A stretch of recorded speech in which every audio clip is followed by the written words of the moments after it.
selamat siang Bu. Perkenalkan saya dengan Dr. Eka yang menjaga klinik pasien pada siang hari ini. Sebelumnya saya ingin sambil mencatat ya Bu. Nanti saya akan tanyakan beberapa hal. Apakah Ibu bersedia? Bersedia. Nah, baik Ibu, kalau boleh tahu namanya siapa Bu?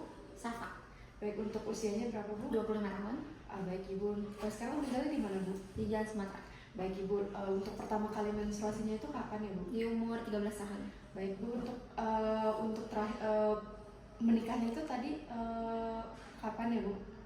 Tahun 2022 dok. Baik. Lalu apakah Ibu sebelumnya ada riwayat melahirkan?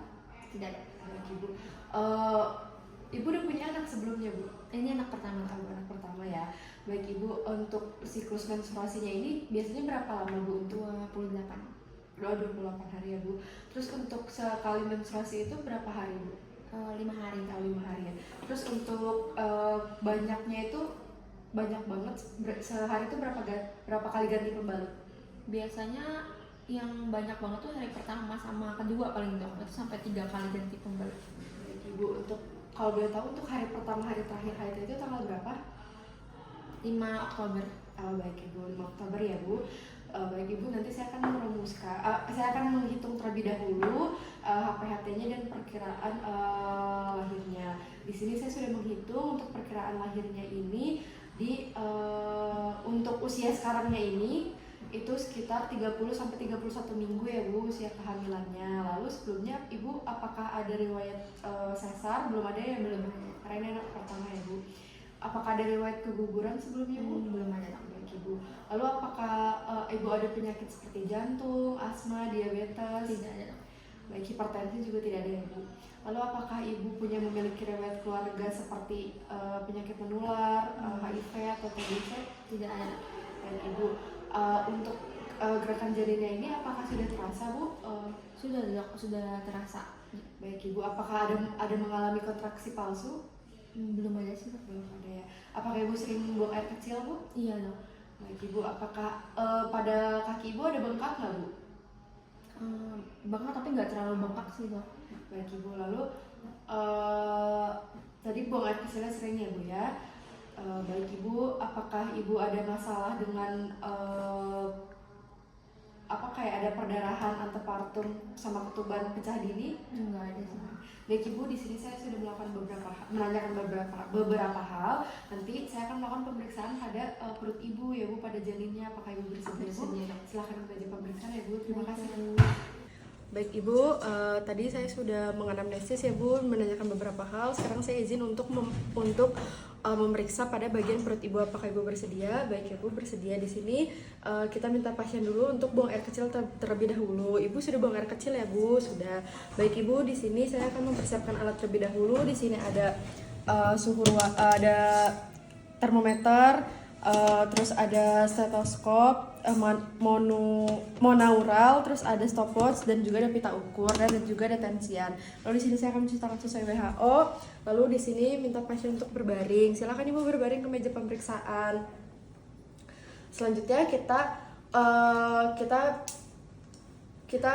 dokter ini berdiri pada sisi kanan pasien. Sebelum pemeriksaan, pastikan aksis uterusnya ini berada pada garis tubuh.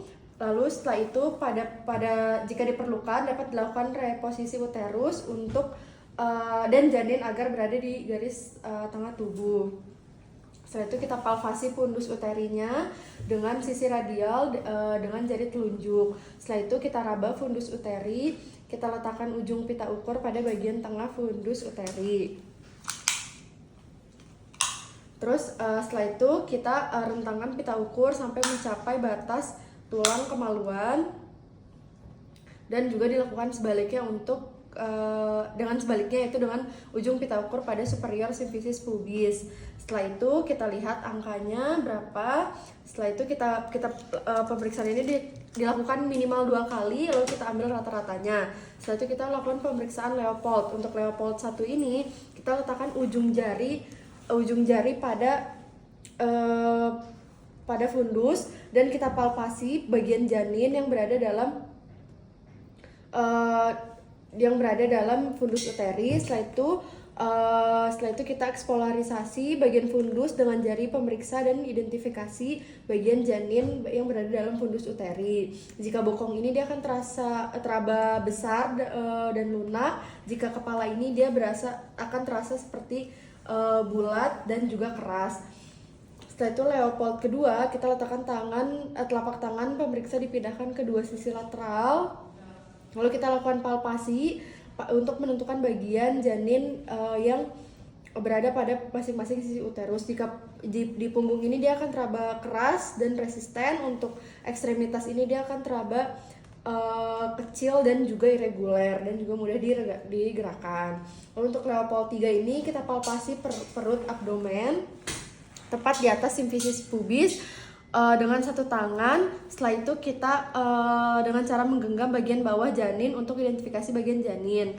Jika bagian bawah janinnya ini belum masuk di atas panggul, berarti itu akan mudah digerakkan. Jika sudah digerakkan berarti sudah masuk ke panggul.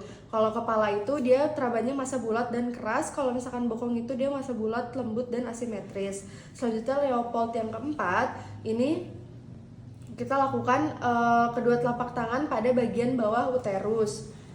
Setelah itu dengan ujung jari memegang bagian bawah janin dan memberikan tekanan lembut pada sumbu pelvis. Kalau misalkan hasil konvergen ini dia dapat bertemu, artinya bagian bawah janin belum masuk panggul. Terus untuk kalau sejajar ini dia si janinnya ini sudah masuk pintu atas panggul. Kalau misalkan divergen, jika kedua ujung jarinya itu tidak bertemu, artinya bawah janin masuk ke panggul. Selanjutnya kita auskultasi menggunakan stetoskop monaural dengan pakai tangan yang tidak dominan untuk mengambil stetoskop dan letakkan pada bagian dasar punggung janin. Setelah itu kita dekatkan telinga.